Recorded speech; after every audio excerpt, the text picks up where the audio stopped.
Council. Artist Exchange. The Artist Exchange. The Artist Exchange. The Artist Exchange. The Artist Exchange. Artist Exchange Live. The Artist Exchange. The Artist Exchange. The Artist Exchange. Starts now. Welcome to the Artist Exchange Radio, brought by BeExposedRadio.com. I am your host, Javier. We have our co-host, Zakia Ayana, aka Sweet Baby. Happy Friday, everybody. Happy Friday. And also we have our special guest in here as well, Amma Brown. Amma Brown. Sorry. For those of you long-time listeners, it's good to be back. I definitely came through to celebrate the 2-year anniversary with Nate, who, of course, 3 years. 3 years. Sorry, my bad. Yes, I knew that. To celebrate Nate's 3-year anniversary, he had to run. He'll be back with you guys later. So I came for the top of the hour to hang out for a little bit. But I'm expecting next month, so I'm not staying out too late. I'm going to bed. So. You are listening to BeExposedRadio.com.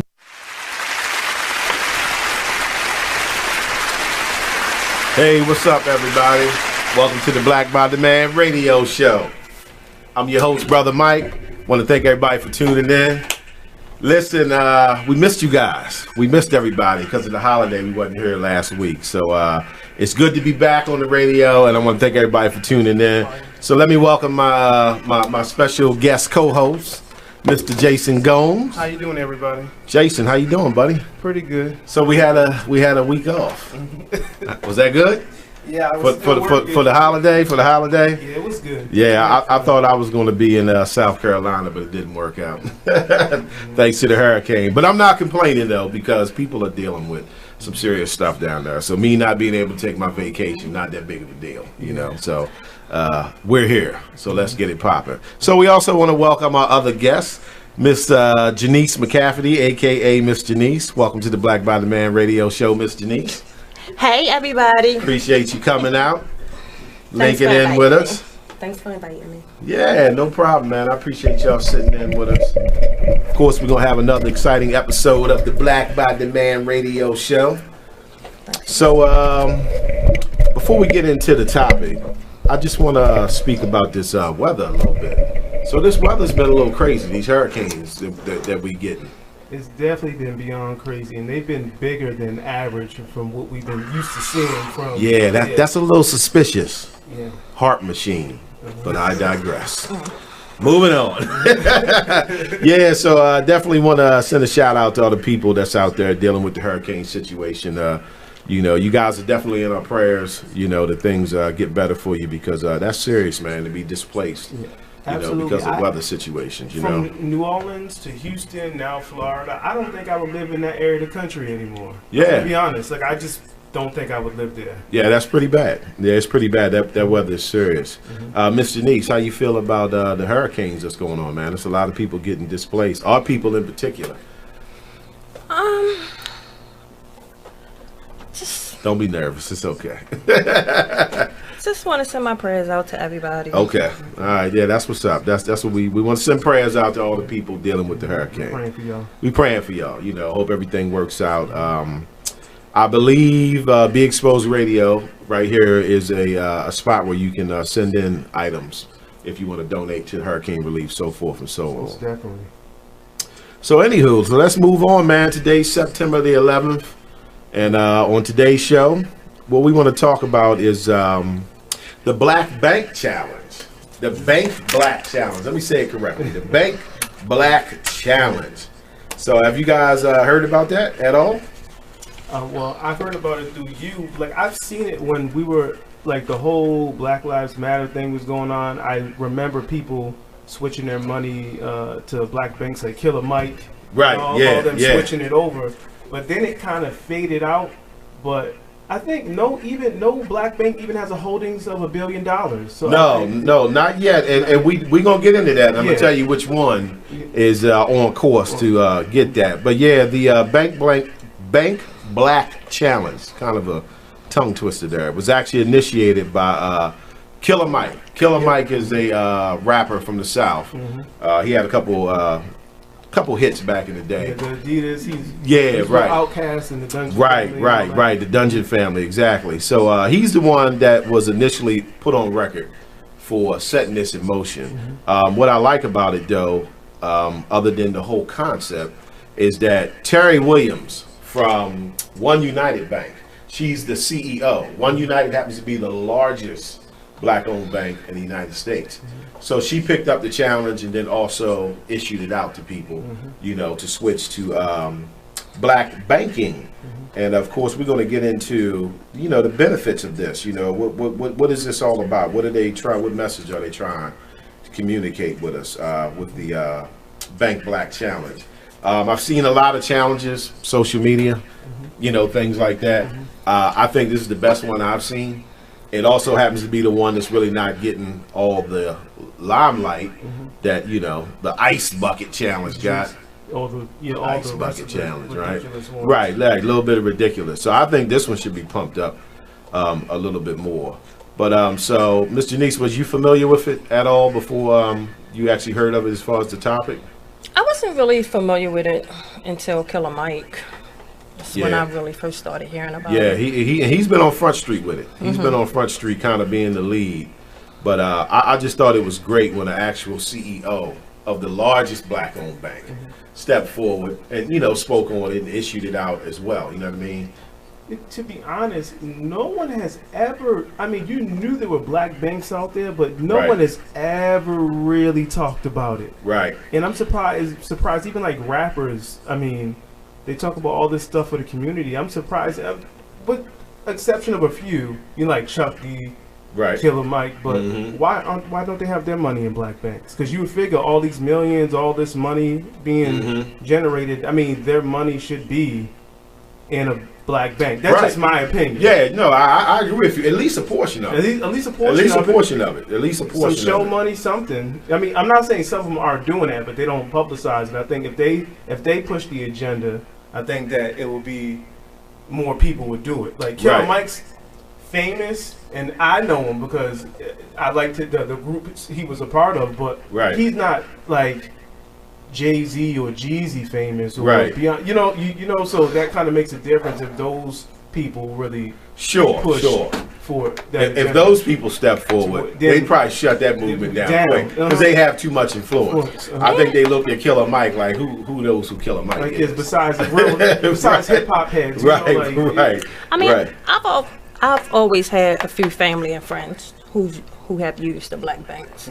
Okay. Especially, I believe it's the Harbor Bank. Right, downtown. Yeah, they've been using it for a while. So I do actually have quite a few friends and family who use black banks. Yeah, well, that is that's interesting because it's not a lot of black banks around, So here in Baltimore, Harbor Bank happens to be, I think, the main black bank here in Baltimore. We were actually talking about Terry Williams from One United. She is, I think their corporate location might be in Atlanta, maybe. I know they have a location in Atlanta. I think it is in Atlanta. Because she's gotten a good response from Atlanta. Yeah, I think it was because, of course, Atlanta happens to contain a lot of black people who are business people.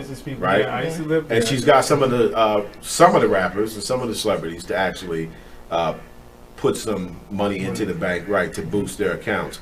Now, based on what you were saying, that there's no black bank that has $1 billion in assets. So what she was saying is at this rate, because they got like 20 million in deposits in like a real short period of time, like a couple months, right?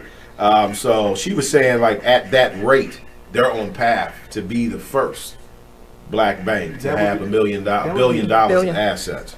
Yeah, so I think that is wonderful, and that's why I want to talk about this today.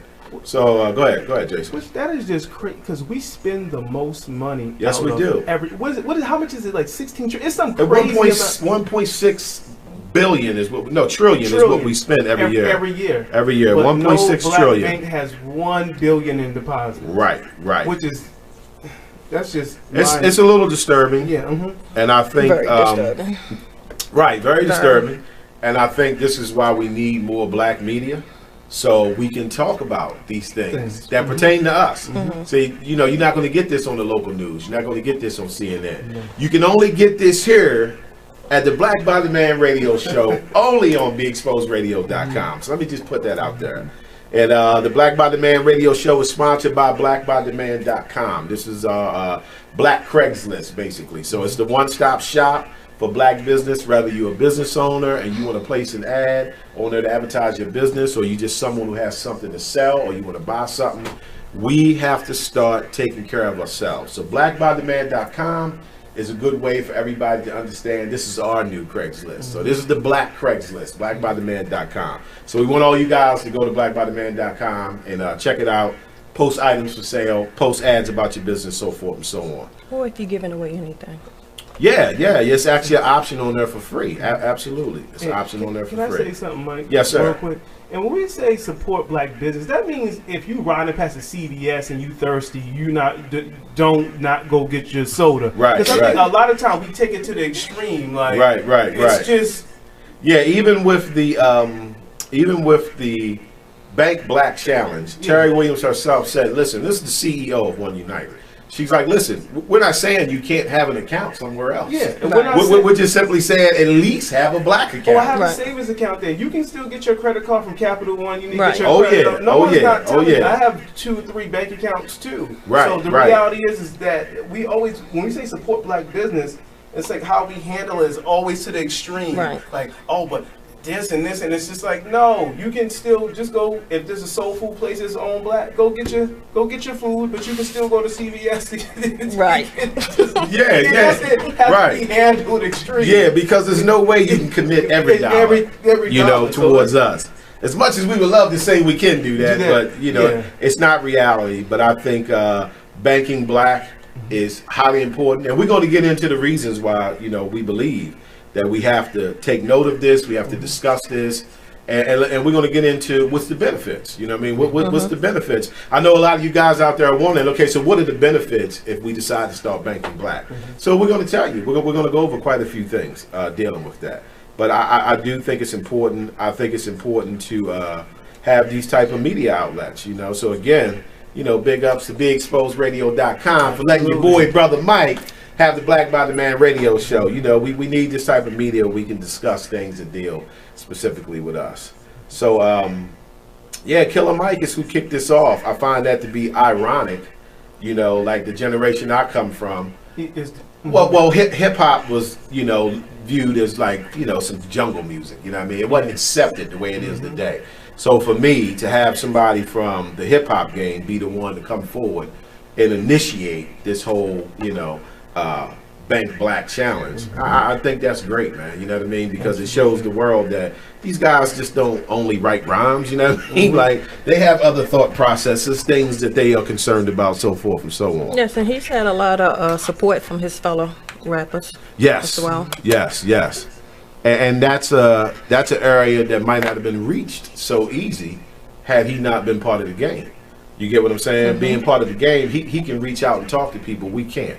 So he can go call Ludacris up. You know what I mean? Right. Call up Jay-Z, whoever. Call T.I. Right, call T.I. I wonder who their businessman. I need to be these people's business manager, because if they all put up $1 million into investment in the bank, even if they push that agenda, they get their money back. Yeah, Like, I don't, you know what I mean? Like, I look at that, it's just like, I wonder who their business managers are, because just even if they have a selfish motive to make money, if they still wanted black people to progress better, they can all put up that money, invest in the bank, because that Terry would definitely probably take that you know what I mean? And open up branches, and people would deposit because of the influence, and they see that money back. Yes, and sometimes they would. you do have a motive and agenda to make money, but sometimes it can still be beneficial towards the community at the same time. Yes. I mean, that's how other races get ahead. Yeah.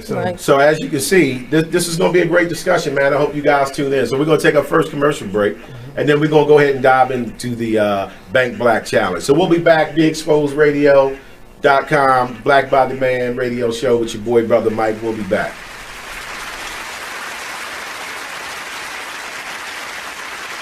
Check out what you missed on Be Exposed Radio. Are you getting your kids this hoverboard thing that's taken over the country? They range from $300 to $600. They're blowing up.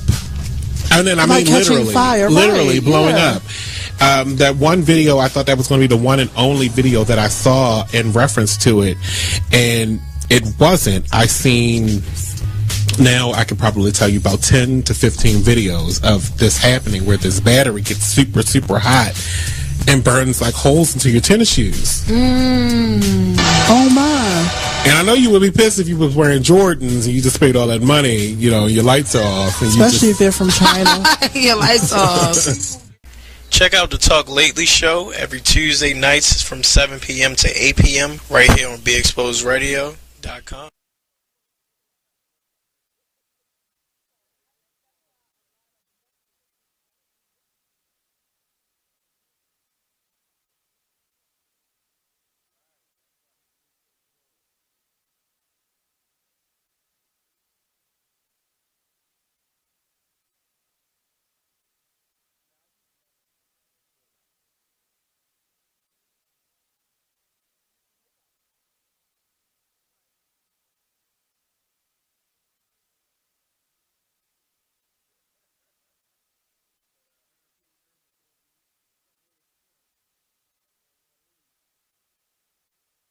Ladies, are you in need of the best quality hair extensions, a cute outfit, or that perfect pair of shades? Pink Ice Products can cover you from head to toe, from flawless weaves to apparel. Visit us online at pinkiceproducts.bigcartel.com. We're located at 3000 Old Alabama Road, 119-303, Alpharetta, Georgia. Or give us a call at 470-488-6484. Come on in and check out Pink Ice Products today. Check out this flashback of the Artist Exchange Radio Show on BeExposedRadio.com.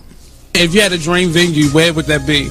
Like, some people want to do Carnegie Hall or like a big stadium somewhere. I want to go with Madison Square. I wanna feel that so building. You just want to shoot for the moon. I want to feel it. I want to look out and just feel the vibration of all of those people there to be uplifted and all of that, because that's what I want to do for people. So are you dancing? Are you... I want to implement that. I think I want to start doing some blocking. Like, not like, tear it up.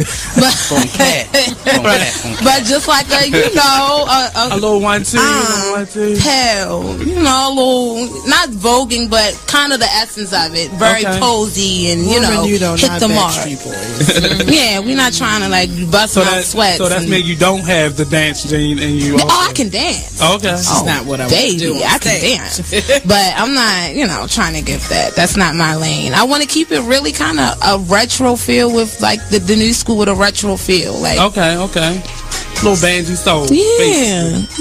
You know people gonna start using that. Right. And they should. Little Banji Soul. Yeah. But just mark it so people know like this was mine. This where it came from. Because you know people was queens out here now that was princesses last week. They was princesses before my album dropped. Now they queen or something. I'm like, pinky up. I cannot. The Artist Exchange Radio Show every Friday, 7 p.m. to 9 p.m. Every Saturday, 12 p.m. to 2 p.m. Real artist, real talk, real live on BeExposedRadio.com. Ladies, are you in need of the best quality hair extensions, a cute outfit, or that perfect pair of shades? Pink Ice Products can cover you from head to toe, from flawless weaves to apparel. Visit us online at pinkiceproducts.bigcartel.com. We're located at 3000 Old Alabama Road, 119-303, Alpharetta, Georgia. Or give us a call at 470-488-6484. Come on in and check out Pink Ice Products today. You are listening to BeExposedRadio.com. All right. Welcome back, everybody, to the Black by the Man radio show. I'm your boy, Brother Mike. Thanks for tuning in. So, in case you guys missed it, what we are talking about today is the Bank Black Challenge that's been issued by Killer Mike, challenging black people to start banking black and start putting our money inside of some of our institutions. So, let's get into the importance of it, because we know everybody wants to know, why should we do this? Because you know, black people, when it comes to doing black things, okay, first thing everybody want to know is why. Why? They don't question the other side. You know what I mean? Buy this iPhone for $800. Oh, okay. Bank black. Why? You know, it's a bunch of whys, right? So I'm gonna clue everybody in on a little bit of information. Okay, so everybody's pretty much familiar with Martin Luther King's mountaintop speech, right? Well, one of the things that they don't disclose about that speech is during that speech, he actually told the audience to take their money out of the downtown banks and move them into the black banks in the tri-state area. So let me repeat that again, because I love that, right? Martin Luther King Jr. on his mountaintop speech actually told the audience that we need to start banking black. That's it in a nutshell. Now you notice you never hear anyone talk about that. No one mentions that, but he told us to do that.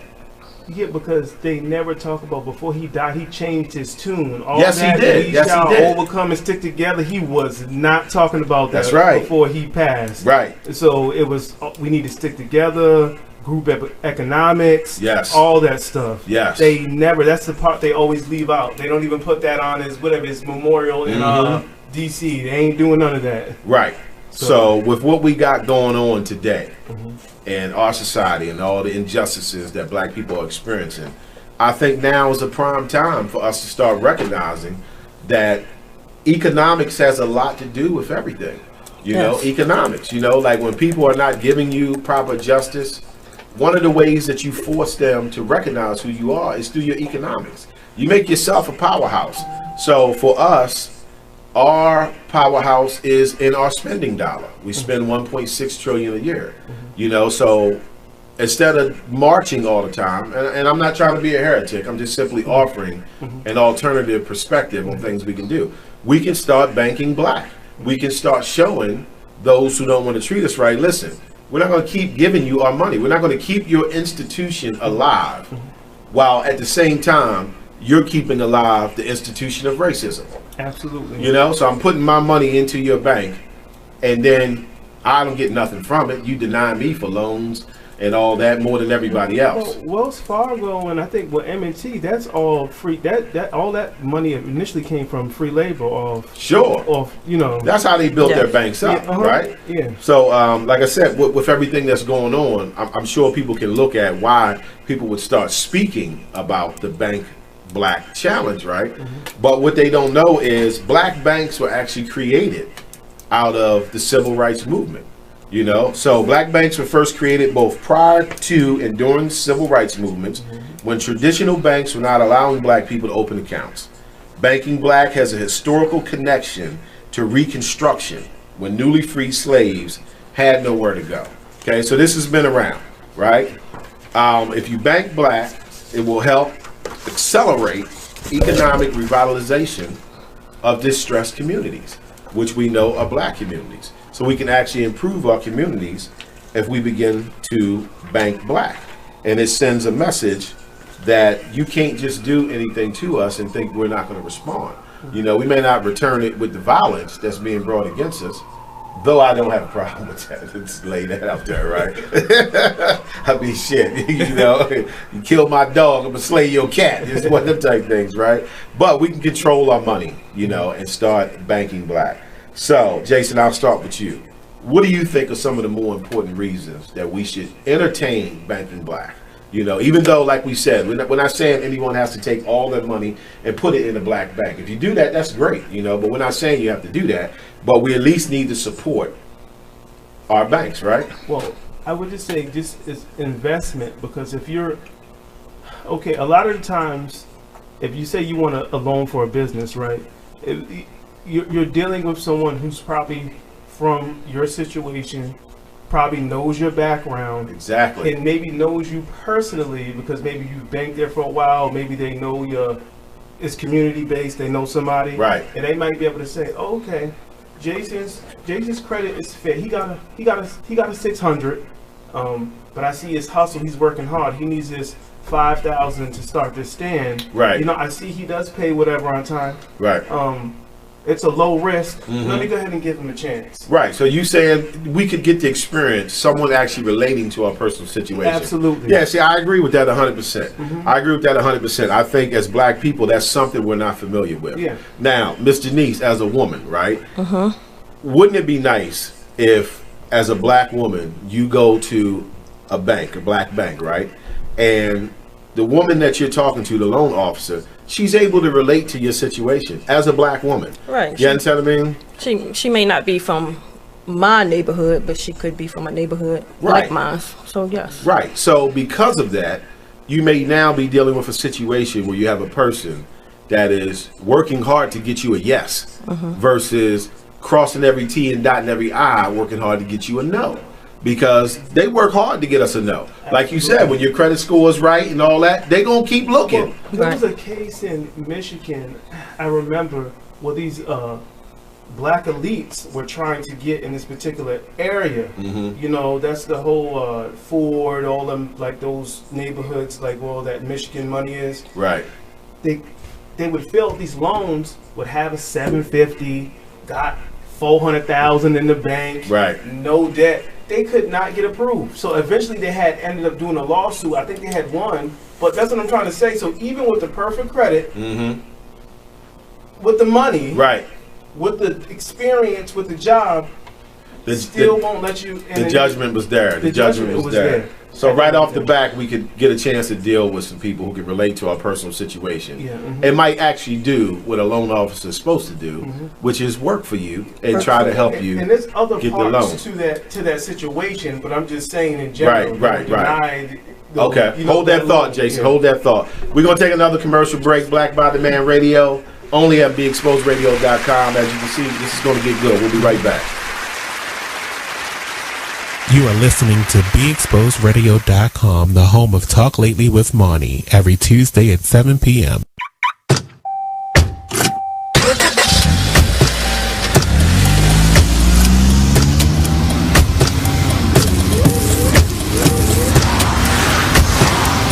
Driving has a rhythm all its own. Don't wreck it with a text. Before you get behind the wheel, silence your phone. Or better yet, designate a texter. For more text-free driving tips, visit StopTextStopWrecks.org. Brought to you by the Ad Council and the National Highway Traffic Safety Administration. Green light. Hey girl, school zone. I'm getting hungry. Car changing lanes. You want to meet me for pizza? Stop sign. Intersection clear. Yeah, street. Pizza sounds good. Ballin Street? Girlin Street! It's hard to concentrate on two things at once, like texting and driving. Stop the text, stop the wrecks. How will you stop texting and driving? Tell us at StopTextStopWrecks.org. Brought to you by the National Highway Traffic Safety Administration and the Ad Council. You are listening to BeExposedRadio.com.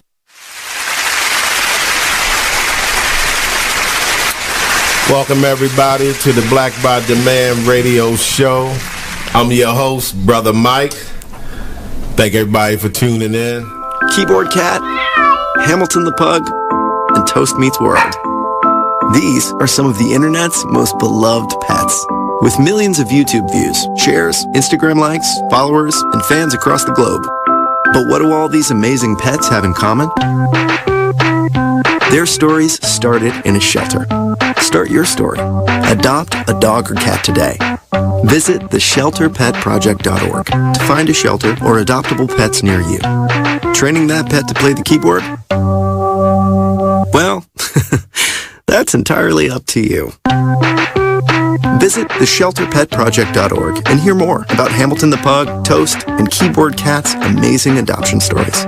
Start a story, adopt a shelter or rescue pet today.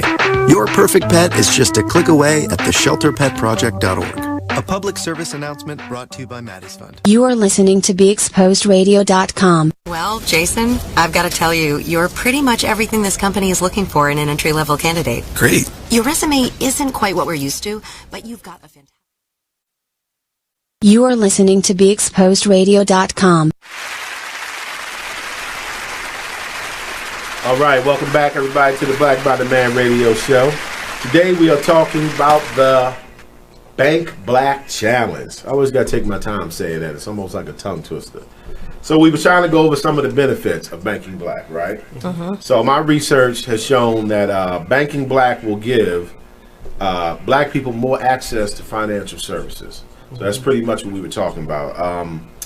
There's a large amount of African Americans who actually don't even have bank accounts, and you know they're in a situation where they experience job loss, financial loss, or they're turned down by mainstream banks. And this prevents a lot of black people from accumulating mortgages, you know, getting loans to start businesses, which is a big one, because a lot of people don't know that, like, when it comes to us, they're willing to lend us money when it comes to certain situations. So you can get lent money to buy a car. Educate, school. Right, school, because they're going to put you in debt with school, right? Mm-hmm. If you play the game hard enough, you can make it to a point where you get a home loan, right? But they're going to get you on the interest rate, okay? So it's been proven. Bank of America has been caught up and sued for illegal racist practices with their interest rates. It's been proven they give African Americans higher interest rates. You know, so if we begin to bank black, you know, we can avoid, you understand what I mean, some of these situations where it's institutional racism. You know, banking black, having access to financial services, and maybe getting the proper guidance. But the thing that they hide is that they don't give us loans for businesses. No. See how that works? As a black person, if you want a loan for a business from a well-known bank, Bank of America, Wells Fargo, or whatever, they're going to put you through the ringer to get it. It's not going to be an easy task. They give you money for the car, the student loan. But see, a business means you about to get independence, be an entrepreneur, and there are forces at work that don't want that to happen. You understand what I mean? So I think with a black bank, like, those are some of the things that can be eliminated.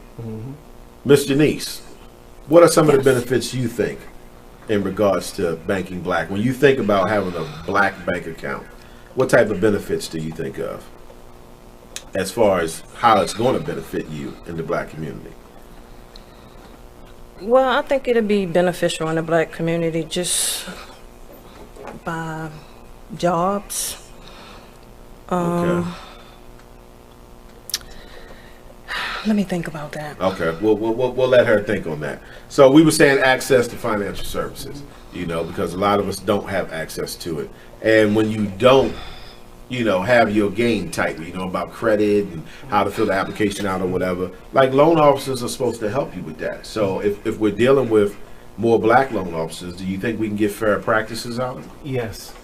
Definitely. It's without a doubt. Without a doubt. Okay, I like that, and that's why we need to experience it. So evidently, this was born out of, you know, times where we were struggling as a people. African Americans make up 13.2% of the U.S. population, yet there are only 21 black-owned banks by African Americans. You know, between 21 and 23, right? Out of 6,000. So we own less than 25 banks out of 6,000. That's not good. That is 0.04%. I just was looking up. Guess how much it's so funny. I'm gonna show you the disparity to open up a bank in America. So this is why we don't even do it. Guess how much it takes to open up a bank here, just to even start, to fill out the FBI background check and get the money for them to want you to get started. Right. 10 to 30 million. Woo! Now offshore, 150,000 to 250,000. Right, and you got yourself a bank. So we already understand why that. If I have to explain that to you, just right. You haven't been paying attention, right? so you haven't been paying attention. You can get a group of black investors to come up with 150,000. I'm pretty sure it's harder for you to come up with 30 million. Right, definitely. Because you know you ain't paying the 10. Yeah, you're paying about 45 to 60 probably. Right. So that sounds like numbers that they know is only going to be achieved by certain groups. With Jay-Z? Right. That's what I mean. Certain groups, right? Oh man, that's, you know, that's bad. So let's talk about how banking black strengthens the black community. So you get offered more financial services to people who might not have access to it, right? So when you're dealing with banking, when we talk about, you know, black people who deal with a lot of check cashing places. So one of the things that I found in my research was that evidently dealing with institutions that are not African American can be intimidating to a lot of people. So when you take someone, you know, that's like, you know, say they went through something in their life and they just getting their life back on track and they're a little older, they can be a little intimidated to go into the bank knowing they don't know the ins and out, you know what I mean? And some of the polls have said that black people don't feel like they get a friendly response you know, when they go deal, you know, with these banks. Have you guys had any experiences with banks where you felt like they weren't treating you appropriately because of your skin color? I mean, I know I got a few stories. It's always going to be a little different when you're dealing with somebody from the same community as Right. you are. So when you're dealing with the black Because they banks- relate to your problems. Right. They relate to your problems, right? Right. They can better understand what your needs are. Mm-hmm. I have so much to say, but I don't even want Mike. Go ahead, brother. Let it loose. This is the Black Body Man radio show. I think, so you're going to get a response to you're going to get an extreme response. I feel like there's a certain type of, because nobody ain't going to get that response, and you're going to get the person who goes, okay, yeah, I see it. And then you're going to get the response to the person and just like, well, I don't know what you're talking about. Everyone, I don't understand what you guys are seeing, even after the Trump election. So Right. I don't know what you guys are talking about. It's fair and it's equal.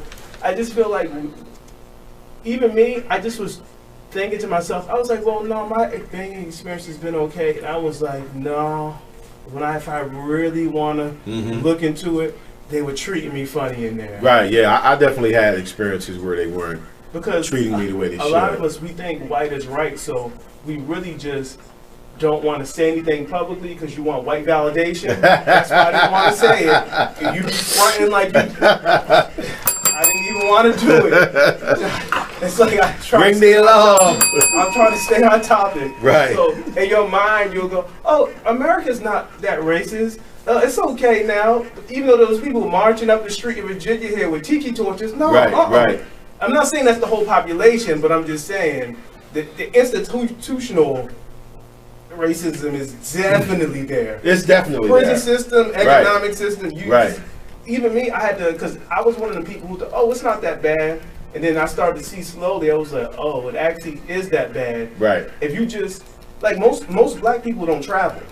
True, true. So you might be within your community, you dealing with that other stuff. So you might be dealing with certain stuff in your community. Sometimes you don't deal with the other side to really know how bad that is. Right, You right, know, right, but right. the people, like East Coast is a little bit different, but even like the brothers is in the South in a small town who don't leave. He not, I mean, he know the people up the street in that county is racist, but Right. once you move around, you start to see that it's like in every area of the country, because you just Yeah. maybe think it's your particular area, and you just find that it's black people in Seattle dealing with it, Right. black people in California, Arizona, Right. Texas, Mississippi. Right, So, right. you know. So it turns out that historically, black banks are typically located within urban black communities, and they are more likely to lend to black people and to black communities, you know, and people who are trying to have startups, you know, for their businesses. So when they say it's generally located basically around us, I think that plays a part, because now we're talking about convenience. So if as a black person, if someone can say to you, well, go to that bank right up there. It's actually a black-owned bank. And then it's, you know, right in your neighborhood. Because it's not like the larger institutions of dominant society are going to put their institutions around us. You got to go to it to get to it. So what could we do, or what could be done to make black people trust black banks? Right. Because that's just the That is definitely a reality. That is definitely a reality as far as us thinking, am I going to be offered the same type of services with this black bank that I would have been offered with a bank of dominant society? Well, what are the black banks doing that black people don't trust them? First, what are they doing? I think, I don't know exactly what they're doing. I'm But just I saying, think just I to think say, a like- major part is probably not targeting. I'm just saying, so why are we making them prove themselves? That's a good question. That's a good question. That's exactly. And I think that's what Jason's getting at. I'm exactly with you, because I feel like, again, like I said earlier, when it's black, it's like black people, we're hesitant on black business.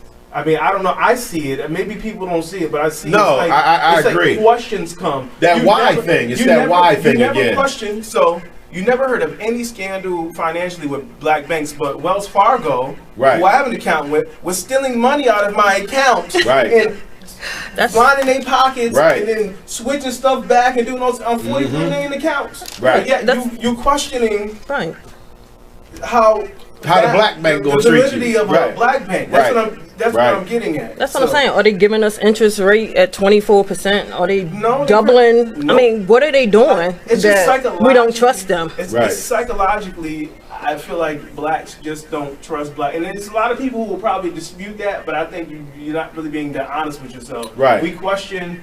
What do you always hear? Yeah. You can't go. I can't say certain words, but you can't go to. You know how you go to black people. You know how they do. They not. We had this thing like. Right. Yeah. We give up on each other very easily. Very quickly. Very quickly.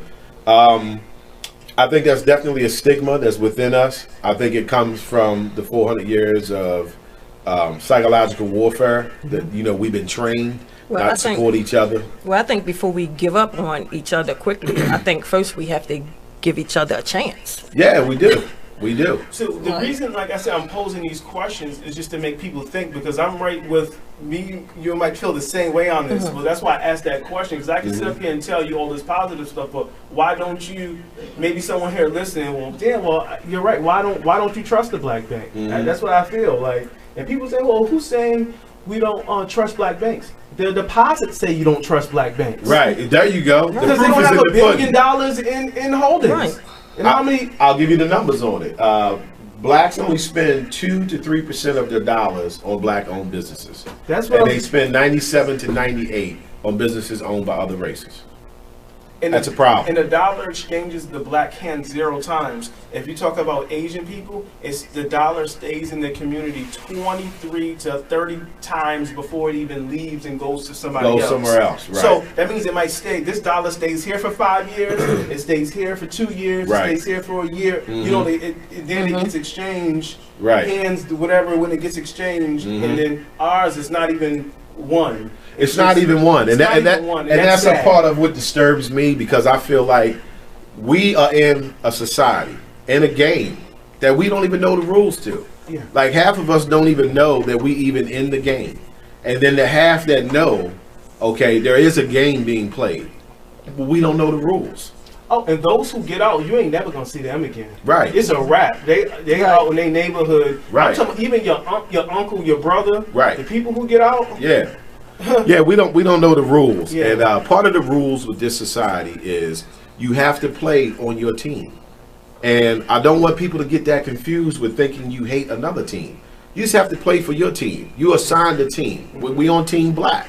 White people on team white. Asians on team Asians. It doesn't mean you hate any other team, but it means I need to have something in my life that I'm doing that supports my team.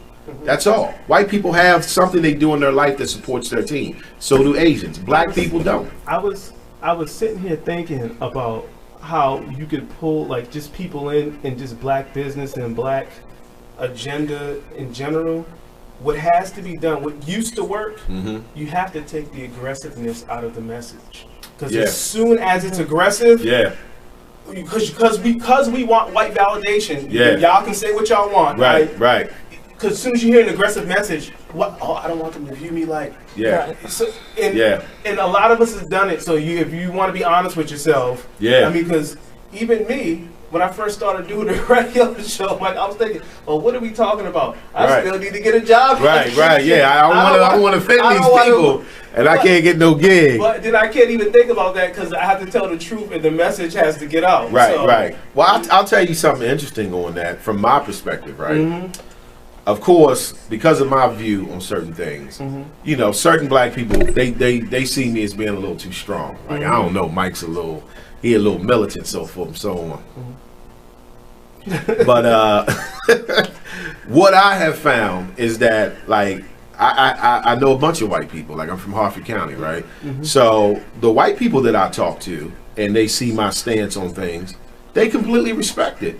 Because they see, okay, he's starting to realize what's going on in the game. And he's trying to do something that's going to help benefit him and his team. White people don't have a problem with that. Black people do. White people don't have a problem with that. White people do not get mad, at least not the ones I've been around and dealt with, at knowing that you're trying to do something to advance your people. Black people is who challenge you on that. Because some of us just, the mental is just not right. That's why I posed the question, why don't we trust black banks? Right. Like a lot of white people understand, oh, no, he's not racist. you know, he's trying to bat for his team. Like, again, you're on a team. I don't care if it's team black, team white, team gorilla, team ant, you know, whatever. You're on a team. Like, you know, it's no different than any other team. If I like the Ravens, it doesn't mean I have to hate Carolina. You get what I'm saying? But black people, we've associated ourselves with a mindset that if we pro-black and we want to do things that's going to better the future for us, for our children, well, that must mean we hate somebody else. Absolutely not. It doesn't mean that at all. It just means I'm going to bat for Team Black because that's the team that I'm on. You know, if I'm on the Ravens, I got to try to score touchdowns. You know, we got jokers on the team that don't want to be on the team. You understand me? Because like you said, validation, they view it as coming from somewhere else. But hold that thought, Jason. We're going to take another break. Stay with us, everybody. Black by the Man radio show. We'll be back. Well, isn't it the bigger banks? Business owners need more customers, offer fantasy sports contests, and generate more sales. Restaurants, bars, hotels, auto dealerships, real estate offices. Whatever your business, fantasy sports contests can help you increase your sales and bring you more loyal customers. Visit Fanify.com or call 888-55-SPORT. Our software lets you customize contests fast and easy for your brand. That's right. Visit Fanify.com or call 888-55-SPORT. That's 888-55-SPORT. Or visit Fanify.com. Check out this snippet from the new season of Talk Lately with Monty about Jennifer Holliday. Anyway, let's get back to Yeah, well, what I wanted to say is that I can understand 100% where Jennifer Holliday is coming from, and that's sort of kind of where my 20% came from. When I basically came out and said who I voted for, I received a lot of backlash. Even on my own talk show, which comes on every Monday from 5 to 7 p.m., I was called a coon. Okay, yeah, shout out for the plug. But yeah, someone actually, you know, they told CJ Burney that I was a coon, and that really hurt me. I've been called everything from a fat whatever and everything, but someone actually commented on his Facebook I didn't even say that. That's kind of called me a coon, but it's like I like you. It's crazy because I just feel like someone like Jennifer Holliday. I understand why she stepped down, but I'm kind of upset with her because I think she still should have performed. You know, if you're going to jump out there, then stand in your truth. Don't let no one stop you or change your mind about anything. And listen, no one put a gun to her head and made her sign on for that. But it just seems like, you know, she was basically, she was bullied. But see, the thing about it is they will put a gun to her head to not do it. I don't think so. Well, that's what the threat says. You got to tell. It's why it's called a threat. You don't know the hypotheticals in there that could happen to you. Why do you think she's not a well-known singer? So she's not going around with security. Since she goes to get her tracks at the mall, right? Pow! Right, but at the same time, now we got a whole bunch of dead cats. Yeah, but like what she said in the footage, you know, today on The View was basically it's not white people who was threatening her. It was us who was threatening her. Right. Where do you think she live? I think she live in Atlanta. Exactly. They gonna get her at the Ku Klux Klan mall and drag her by her hair. Her hair made a cat. She got the new weave. I don't have Jennifer Holliday money, honey. I don't know what it might be because it's. I don't got Jennifer Holliday money, but me personally, I feel as though, you know, like I said, once I kind of came out, and even being on this show, because I'm pretty sure the headline says Trump supporter, I'm putting a lot of myself out there. You know what I'm saying? So I get it. Every Tuesday at 7 p.m. only on BeExposedRadio.com. You are listening to BeExposedRadio.com. All right, welcome back, everybody, to the Black by the Man radio show. Today we are talking about the Bank Black Challenge. So I want to read one of the comments here from Mr. Marcus Clark. Marcus says, the big problem is imposed assimilation. Generations of programming to hate not just ourselves, but to be skeptical of what is perceived competition of each other. Yep. I agree 100%. Absolutely. Yeah. I agree 100%. Marcus, we got the phone lines open again too, brother, if you want to try to call in. For all those listening, you can call in and talk with us. 410-702-5657. That's 410-702-5657. Feel free to call us up and be live on the air if you ain't stirred, you know, and talk to us, man. So, I agree 100%, Marcus, man. You know, good comment, brother. I appreciate you participating because this is what we need. We want people out there listening to participate, engage in this conversation with us, man. Let's talk about this. All right, so let's get back to the banking black. So we definitely know that if you bank black, it's going to strengthen communities, right? How would you feel as far as pride? I'll go with you, Miss Janice. The pride you would have of taking your check and putting it in a black-owned bank. Would that give you any type of sense of reward, of support that you're giving your people? Like, what does that do for you mentally? It would make me feel good that I contributed. It would just... Would it make you feel like you're playing for your team? Yes. Right. You supporting your team, right? So at a minimum, even just having the savings account, we can start making some changes. Jason, how would it make you feel, man? Say we had one local where you could just go in and you know they treated you good, like for the first time in your life. You think you would experience fair business practices?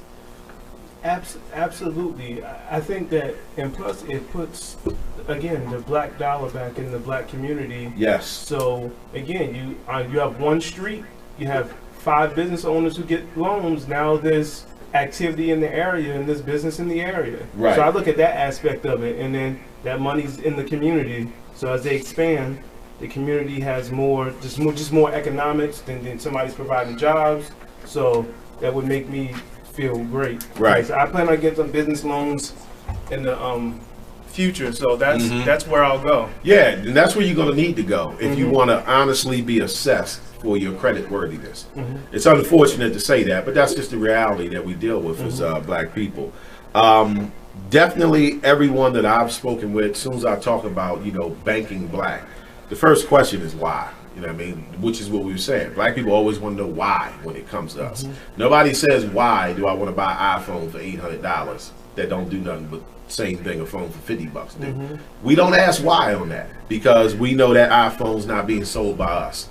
But when it's something that's dealing with us, then suddenly we all become these technical consumers. Absolutely. When Jay-Z had Tidal, I saw people, I ain't paying $12.99 a month, but you're paying $20 a month for a sling, or you're paying $179 a month for your cable. Right. But when Jay-Z charges you $7.99 and $12.99, it begins to be a problem. Right. Yeah. Right. Just again, that's what I'm saying. Any type of, but if that service was out and it wasn't Jay-Z, you would have never questioned it. Would have never questioned it at all. Never questioned it. Never questioned it at all.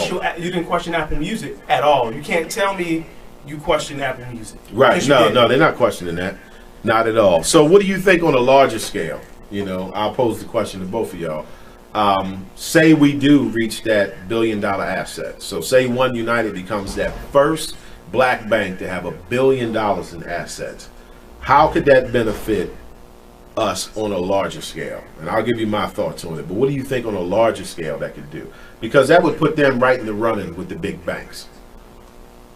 It depends what type of economics, like economic investment that, what's her name, Terry Williams, CEO, has in play. Because is she going to take, because banks invest their money. Right. So point blank period. I mean, some do it in the stock market, some do it in business. Is she willing to take that risk and say, we're going to invest in mortgages, right, or are we going to invest in business, or even are we going to have an agenda to, maybe we see this old factory, are we going to purchase it and bring jobs, create jobs into the community, right, and strengthen the community through that? So it depends on what the leadership of that bank does with that money. Because if they just hold it, right. So accountability, and we should be able to make them be accounted. And I honestly think that these black banks, they want you to challenge their accountability. But the only way we can challenge their accountability is if we give them money. Is if we actually start putting our money in the bank. We got to give them something to work with. So Akon wanted lighting for Africa. Right. He went to the Chinese banks. They gave him $1 billion for that project. Right. Again, do I have to just start posing the question and start sharing this on Facebook? Why don't we have a delegation of lawyers and businessmen headed to China? In every hood, there's a broken down factory. Right. Our lawyers have checked the tax incentives. We're going to say, hey, you guys will get this type of tax incentive because you're an offshore business, and bring jobs to Park Heights back there in a broken down factory, and then the statistics are shown when brothers have jobs, they're not doing crimes. Right. If they have a choice between getting a job and doing crime, they choose the job. Right. So it's like that. So if the banks are going to do that, because it has to be some type. It can't even just be them investing in stocks and getting a return. They're gonna have to have community investment. Like Right. it's the only way people group economics. Exactly. Group economics. Because with us, I have to say just the truth. Once we just see that one getting ahead, and everyone feels like they're not getting a piece or something out of it, what the black community is going to be dead. It will not survive. Right. It will not survive. Yeah, that's sad. It won't. So you have to be in a situation where if they see that if the people seeing that they're benefiting with us and they're getting something out of it, then it will be successful. Seeing the community be improved. Yeah, I agree with Jason. I feel the same way. Is it going to create more jobs? Lend more money to open businesses. Right, So I agree. right. Which historically has been proven that it does. So it's been historically proven that when you have a black-owned bank near a black community, and then that community is using that bank and putting their money in that bank, that the community does begin to get better. Because the bank is going to start reinvesting in the community so they can keep their customers happy and show we not here to just take your money. We also here to help you guys improve the community overall. And I don't think banks from other groups have a concern with improving our communities. Matter of fact, I don't think anybody has a concern for improving our communities, even black people. I don't even think black people care about improving black communities. And the thing I love about having this platform is that we can stimulate thinking processes to show people there is a way. We can chip away at this and then end up making a really beautiful statue, showing the pride of our blackness. But we're going to go to the next commercial break. So stay with us, everybody. Again, you guys can call in at 410-702-5657 if you want to participate in the conversation. This is Brother Mike, Black by the Man Radio, only at BeExposedRadio.com. We'll be back. Didn't get a chance to tune in last week? Well, here's what you missed on the Artist Exchange Radio Show. Being a stage actor, how has that prepared you for comedy? Oh man, I think that being a thespian definitely gave me a head start and an advantage over most of the guys that just go right into comedy. It definitely helps with stage presence, memorization. A lot of comedians in the city, they don't consider every aspect of the performance, like what you're wearing, how you say certain words, and being a stage actor, like I definitely, I'm thinking about every part of the joke when I write it or when I perform it. I try to do it as a performer without looking too stagey. Tune in every Friday from 7 to 9 p.m. and every Saturday 12 to 2 p.m. on BeExposedRadio.com. This is the Artist Exchange. Real artists, real talk. Thank you for tuning in to BeExposedRadio.com. Sit back, relax, and listen to this flashback of the Artist Exchange Radio Show. This is the reality Yes. of the world that we're living in. A lot of young people don't have the information that is necessary to have healthy lives. And a lot of the organizations that are geared towards young people don't have individuals that are going to be as honest as this gentleman. One of the issues that I have with this quote unquote Christian nation that we live in is that not just the Christians, being religion allows you to live in denial, but the world does not live in denial. So who are you helping with your? All right, I'm gonna stop. I'm about to do something. The reason I shrink that or take that away because it's people who are not religious. It's people who they're not giving their young people, or they don't have a person that could be that honest with them. We all have that. I know I had a mother like that. There are rather than and it's just and it's been recently because I've recently had more interaction with teen mothers than I have in my whole life. You are listening to BeExposedRadio.com. All right, welcome back, family, to the Black by the Man Radio Show. I'm your host, Brother Mike. We are here with my guest co-host, Mr. Jason Gomes, and our special guest, Ms. Janice McCafferty. Hi. So we are talking the Black Bank Challenge. We are challenging people to bank black.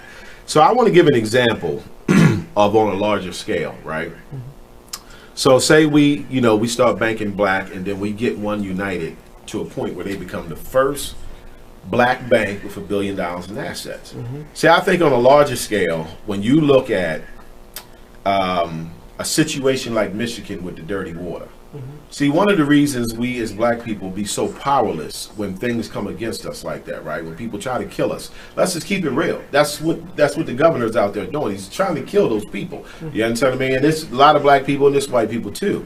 But as far as like with black people, see, if we had a black-owned bank that had $1 billion in asset, maybe by then they would have bought a utility. You get what I'm saying? See, we don't own utilities. We don't own water companies. We don't own electric companies, so forth and so on. But one of the reasons we can't make it to that level is because we're not putting our money in our banks. Now, if One United became that $1 billion asset bank, they might have been the company that owned a utility water company somewhere. So when the Michigan crisis happened, this bank could have stepped up and said, listen, we own a water company 3 states over, and we're going to pipe in fresh water so those people don't keep drinking that dirt. That's right. We're going to make moves because it's all about money. You get what I'm saying? So I think even on a larger scale, it still will help us as a people because we have to put ourselves in a position where we own something. You cannot survive in a capitalistic society, which is what America is, right? It's a capitalistic system and not own anything. You know what? Same thing for these hurricanes. We wouldn't have to be waiting for help. We can get a jump start on the outside. Good example. Very good example. Because you know what disturbs me? I saw again, and prayers go to Houston, but they'll show a black face. Where y'all at? When y'all gonna help us? You didn't see Katrina? They not coming to help you. See, I seen a video because we just we can't be during our crises. We call out for the same people who are oppressing us, and they just looking at us like they didn't learn. They didn't learn this from the last 16 times. I'm trying to tell you. We left y'all right, and that's what I was going to say. I seen a video on Facebook of a particular black woman who was down in Texas. And she was like, I'm making this video because I want y'all to know what's really going on. You know, and she was like, listen, the Red Cross is down here. They are not feeding black people. They are feeding the soldiers. The trucks from the National Guard and all that are riding by black people and picking up white people. And this is what I'm saying. People don't know the scale of the people who sit at the top of how they want to prevent you from having any type of success. So like you said, you know you have a group of people who feel a certain way about you. But then every time you have a crisis, why ain't y'all helping? Right, you expecting them to be the ones to rescue you. Like, right. They like, well, damn, they quiet, but they like, damn, they still ain't. Sure. So like you said with Katrina, when they rushed them up into the dome and then left them there. All kinds of crime going on in there. You understand what I mean? Like it was lawlessness. It might as well have been the wild dome.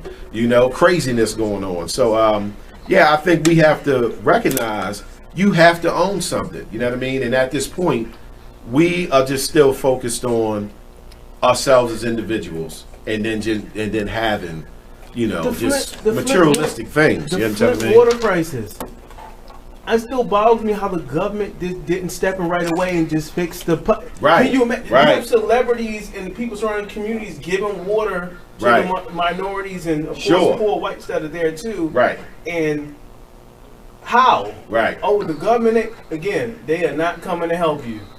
If that would have been in Bel Air, Maryland, trying to tell you, would have been fixed by it would have been a national crisis. They going through a crisis right now with the heroin epidemic in Harford County, but it's only because it's now being shown that it's not us being strung out on the streets and dying. So it's a lot of Caucasian people. Crack crisis in the black community. That still boggles my mind with that.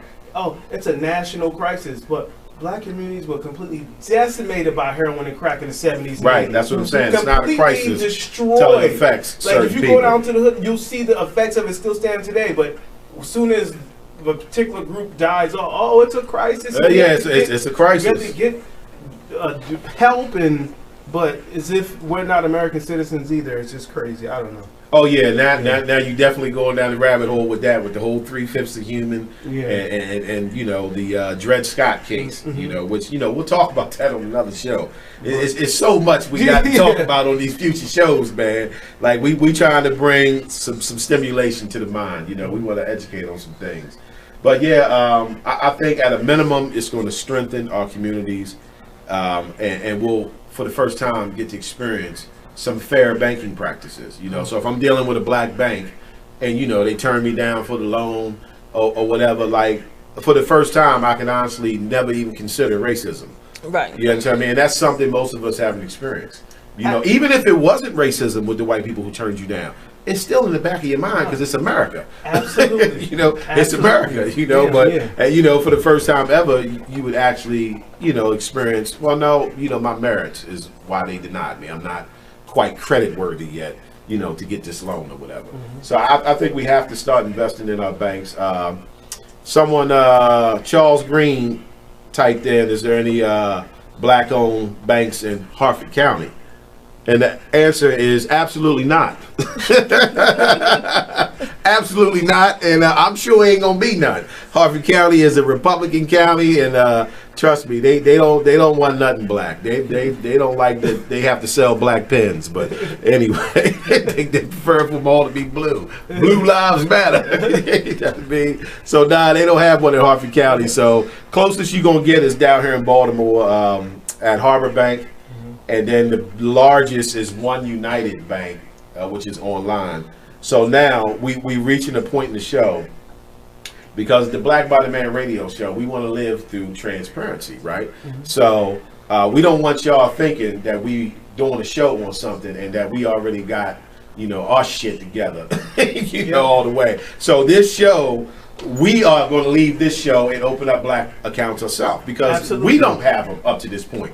Because again, it's something that's not being talked about. You know what I mean? So, and it's also something that's not in our community. Yeah, it's not in our community. So I'm going to do mine online with One United. And I could do One United, or I'm going to decide between One United and Harbor. Yeah, and then I'm going to do Harbor Bank too, because Harbor Bank I can get to. I'm going to do One United because I want to accept her challenge from Terry Williams, CEO, where she said, just put $100 in a savings account. You know, so I want to step up and accept that challenge. You know, and then I'll get into closer banking with Harbor Bank.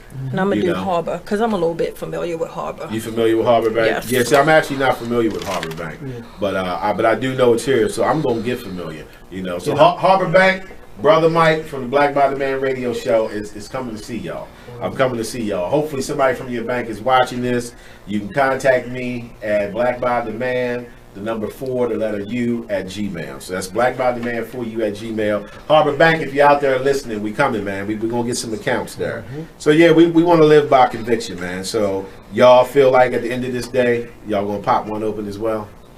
You know what I mean? And get an account somewhere. Absolutely. Yeah, because I can't talk about this and then not do it. Shit, I'm excited to do it.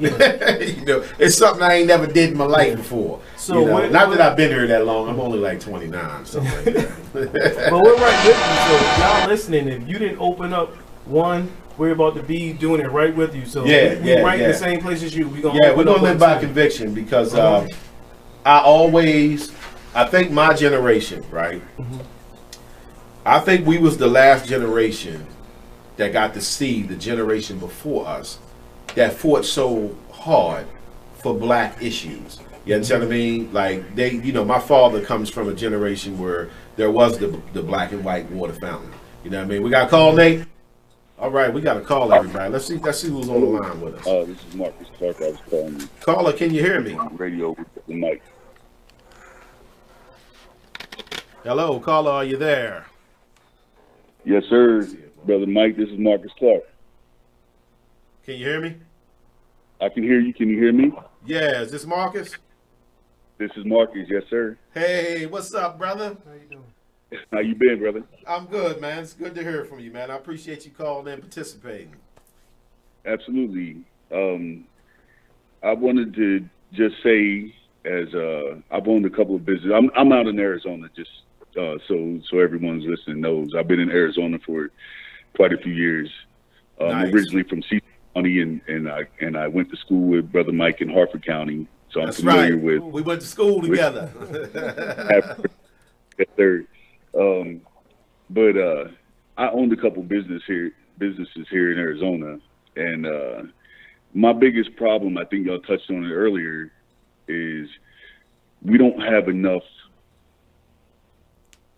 community support. Right. Like, our people don't support our black businesses enough. Not at all. To help us get ground. As a matter of fact, I think there's a lot more. I don't want to use the word hatred, but maybe jealousy between us, where we don't see it as a possible way for gains in the community, but just that competition that's been bred into us for so long. Yeah, I agree, man. We have not recognized yet that we are not in competition with each other. Exactly. And that's the hardest part. And that leads me into the black banking. I think it's the success of the black banking that's creating some type of jealousy with the community, or a pitted competition between what the black banks are being able to do and some of us in the hood can't do. Right. Yeah. That old crab pot effect. Yeah, it's sad, brother. So I think what needs to happen, I mean, we all celebrate the black success once it's there. The Jay-Z, the Oprahs, and the Billy Murphys. You know, people. I think what we need to do is concentrate on solidifying the community. Yes. If we can do that core area with us, making people understand that we don't all have to dress the same, act the same, talk to be the same. Right. We don't have to have the same background. We just have to have that common knowledge of knowing, you know, we got to participate in one way or another to help build communities, because we all still got kids and nephews and nieces. And I think we want it to be a little better for them than what it was for us. Absolutely. And we don't all come from the same background. You know, I didn't come from the inner city. Obviously, you know that. Right. And where I grew up really was mostly none of us. Yes. And I know you experienced a little bit of that, but we're still the same regardless. Yeah, no doubt. That's right. In Baltimore City, but we have to get that. We have to get that connection first. Yeah, and then I think the connection, the higher levels will come. Yeah, I definitely agree, brother. And that is one of the main reasons I got the platform, the Black by the Man radio show, because I'm trying to, you know, help people realize that, so we can start making a connection and start talking with each other and participating in things that's going to help us. So I agree, man. And I definitely appreciate you calling in, brother. Absolutely. You have a good day. Keep doing what you're doing, brother. All right. Thank you, Marcus. Love you, man. Yes, sir. Right, Love you back. That was Mr. Marcus Clark, man. Marcus, thanks for calling in, brother. You know what I mean? I really appreciate it. We need more people participating. For those who weren't listening, he was touching in on, you know, basically we got to support each other. We got to get away from this whole thing of jealousy and seeing each other as competition. You know, do you guys feel like that black people still look at each other as competition, or? Absolutely. And that's that. Go ahead. Because I know if I walk in public, right, and I'm around other races, they don't really pay attention to me. They'll look at you and go on about their business. When you see another brother in your age group, you get sized up. Yeah. Blank period. It doesn't matter if you're 40 and he 40, you 18 and he 18.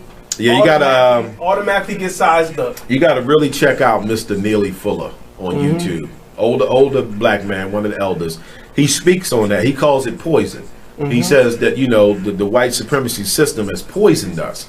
So that way, even when we, like you said, walking towards each other, the poison starts to build. You know, you seeing your competitor instead of seeing your brother. Now, I definitely know over the years through my, you know, learnings and readings, I've tried to remove that from myself, because we're all victims of it, you know what I mean? So, like, I go out my way to try to make sure I speak to black people and kind of just give off that positive vibe, you know what I mean? Because I remember being younger, I didn't want to be that way because it was kind of viewed as being soft. You know what I mean? Like you know, we in the hood. You know what I mean? Like you can't really do too much smiling, and you know, jokers look at you like, yo, life ain't no joke. You know what I mean? What you smiling at? And you know, before you know it, you got a situation. You know, so like, but when you grow older, you gotta pull back from that nonsense. We need to start a black man, black woman, what's a compliment challenge or what's up challenge. Right. You see another.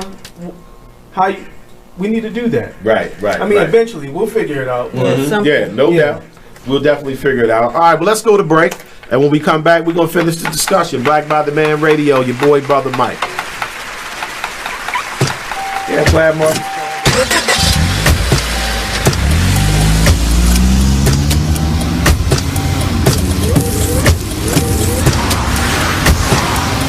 Driving has a rhythm all its own. Don't wreck it with a text. Before you get behind the wheel, silence your phone. Or better yet, designate a texter. For more text-free driving tips, visit stoptextstoprex.org. Brought to you by the Ad Council and the National Highway Traffic Safety Administration. Green light. Hey girl, school zone. I'm getting hungry. Car changing lanes. You want to meet me for pizza? Stop sign. Intersection clear. Yeah, street. Pizza sounds good. Ballin Street? Girlin Street! It's hard to concentrate on two things at once, like texting and driving. Stop the text, stop the wrecks. How will you stop texting and driving? Tell us at stoptextstoprex.org. Brought to you by the National Highway Traffic Safety Administration and the Ad Council. Whoa. The moment my son saw a redwood tree. It's huge! Is the moment I knew that for him, You can't even see the top of that thing! even the sky has no limit. There are some moments only the forest can inspire. Find yours at discovertheforest.org. Learn about forests near you and discover cool things to do when you go. Your moment is out there. Find it at discovertheforest.org. Brought to you by the U.S. Forest Service and the Ad Council. Hey everybody, check out what you missed on the one and only Be Inspired radio show. I'm just thankful this year I've dealt with, you know, some growing pains, and I've overcome some things, and I've also, you know, accomplished some things in the process. I've learned some things. Like I've learned man, I learned that everybody loves your work until they got to pay for it. That's what I That's what I learned. I learned everybody loves what you do. You are listening to BeExposedRadio.com. Welcome back, family, to the Black by the Man Radio Show with your boy, Brother Mike. So we're here today talking about the Bank Black Challenge, in case you guys missed any of it. And bottom line is, you know, this is a challenge I think a lot of us need to accept. But I want to go back to what Brother Marcus was saying about support. Support is very important, man. At the Black by the Man Radio Show, we need your support. We need your support. Dr. Anderson was quoted for saying that one of the reasons that black people don't have radio stations and can't maintain them is because black businesses won't sponsor the shows and support it. This is what Dr. Anderson said. And being that, you know, I'm in this game with this show, you know, I kind of want to, you know, break that stereotype because I know what he's saying too. So for those of y'all out there, the way the radio station survives is, you know, we need sponsors. You got black businesses out here. You can have sponsorship of the station and have your ad ran during the commercials 24 hours a day for a very minimum fee. But we need your support. We need your support with the Black by the Man Radio Show. We need your support for Be Exposed Radio. We need your support for blackbytheman.com. We are not going to be able to achieve reaching higher levels without supporting each other. And I want everyone who's listening today to really sit down and think about the words that I'm saying to you. Evaluate your life as a black person and figure out, is there anywhere that you're supporting black businesses? A black radio station, anything black, because we already know where your money is going in other directions. But we definitely need support, and you know, we want to break those stereotypes. So Black by the Man Radio Show, we know and we think positive that we're going to get some sponsors and air out these black businesses more so people can have a better visual on them. We're going to get the support because I know y'all listening and y'all want to support. So support your local black radio shows and your black businesses. Yeah, and let's be competitive in the markets and in business. Yes. Not with each other. Yes, I'm not your competitor. I'm not your competitor. If you have more than me, great. I'm happy for you. That only inspires me when I see people with more and doing more. If you have less than me, I hope I inspire you, to get where you want to be. But I don't see no black people as my competition. My competition is not of blackness. Blackness is of love and family and friendship for me. I know we have our problems, okay? Because I know black people like to do that. Man, we got to get this right. We got to get that right. I understand all that. And that's a given. But I try to talk about the things that aren't being heard. You know what I mean? Like banking black. So what do you think, Ms. Janice? You definitely feeling pumped up about getting you a black bank account? I am. I'm definitely pumped up about it. And I'm also excited about just being a contributor to it. Right. I want to see black businesses grow. Right. And I want to see more jobs created. So I think it's a good change. And I think economics is the key to solving a lot of our problems. I mentioned it on other shows before, but I'm a reiterate it, right? Mm-hmm. When you're dealing with racism, we all familiar with discrimination and all its ugliness that comes with it. But when you look at, say, a black person that was murdered, in the streets by the police, right? And the police gets charged, but then he goes to court. Nothing happens. We all know the story on that, right? But as I said before, I want people to start understanding that it also has a lot to do with economics. Mm-hmm. The cop is not getting in trouble because as black people, we don't have economic power. Okay. See, when you have economic power, you force the hand of the powers to be when you can threaten them with removing your money. When you say, listen, if you don't get this cop taken care of and he don't face justice, we're not going to keep buying stuff from you. And that's where the challenge started from, right? Yeah. The challenge came out of the crisis that's going on in our society right now that the world is starting to be awakened to. Right. But black people, we've been dealing with this forever. Y'all just starting to see it because of videos and camera phones and stuff. And so that's what the Bank Black movement came out of. Mm-hmm. And when you study history, that's where it always came out of. It came out of the Civil Rights Movement. When black people were forced to do their own thing. So even though things are more integrated now, but the ideal of integration wasn't for us to let go of our path completely.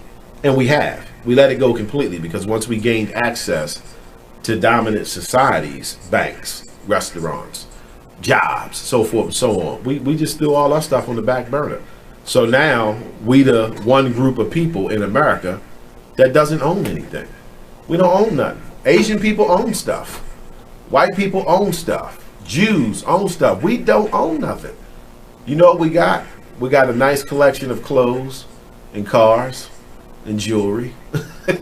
You understand? Yeah. All things that are materialistic, consumers.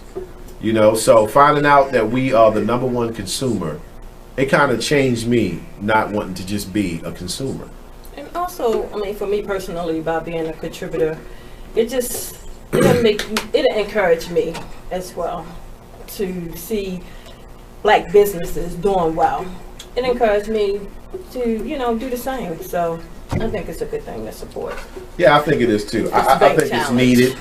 I think it's something that we haven't done since 50s and 60s at the latest.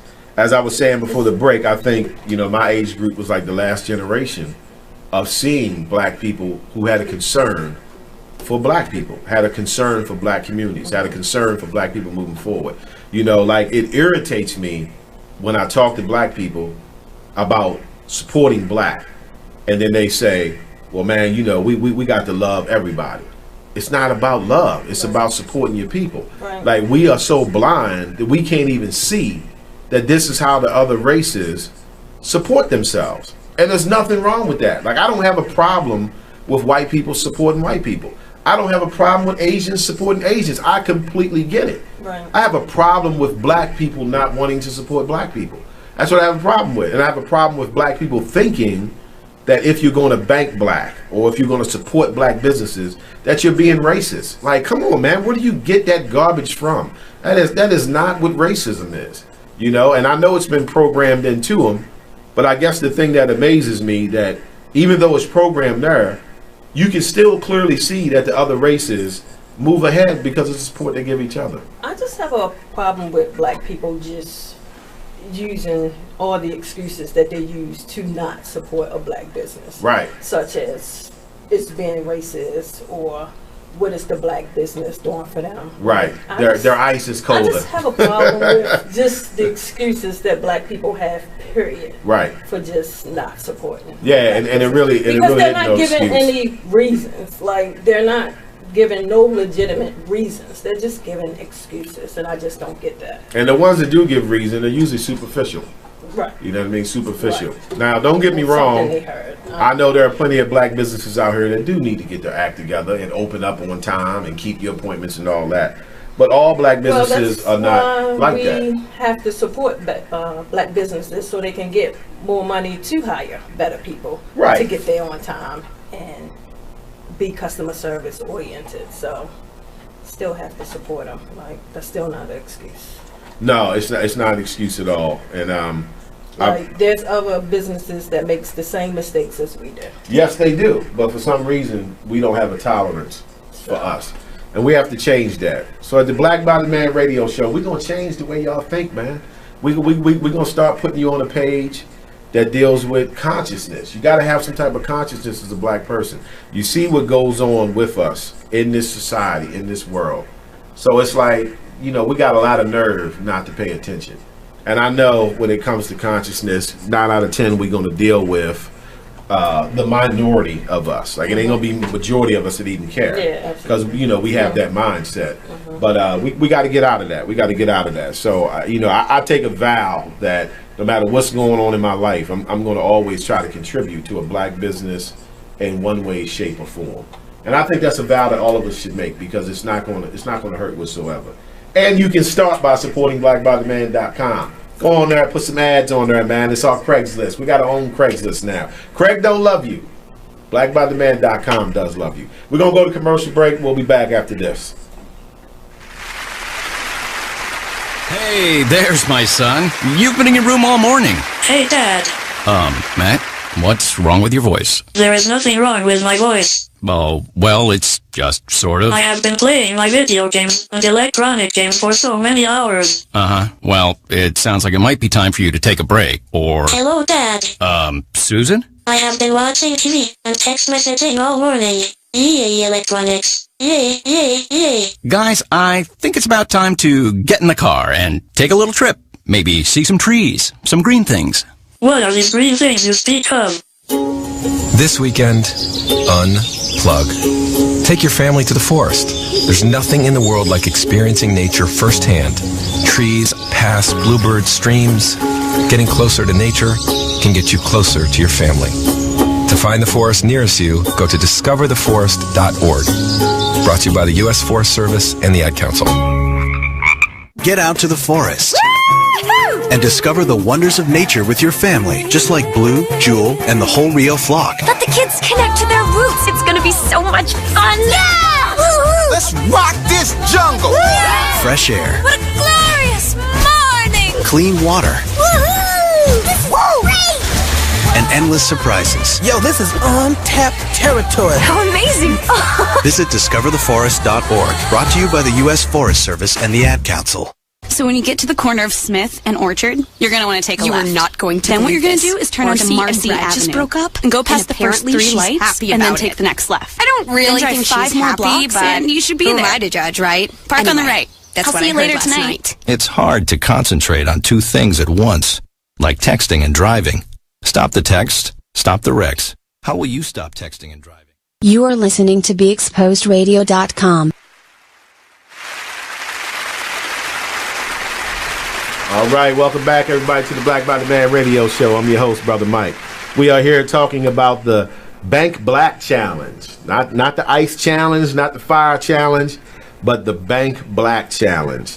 And the whole point of it is trying to make us understand that we have to direct some of our money. We can't keep giving all our money to other groups that don't support us.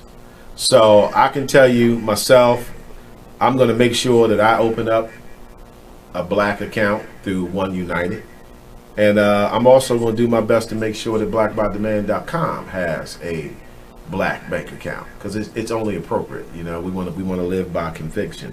But having black banking, it's got so many benefits in it, man. You know, from strengthening our community to giving people access to financial services.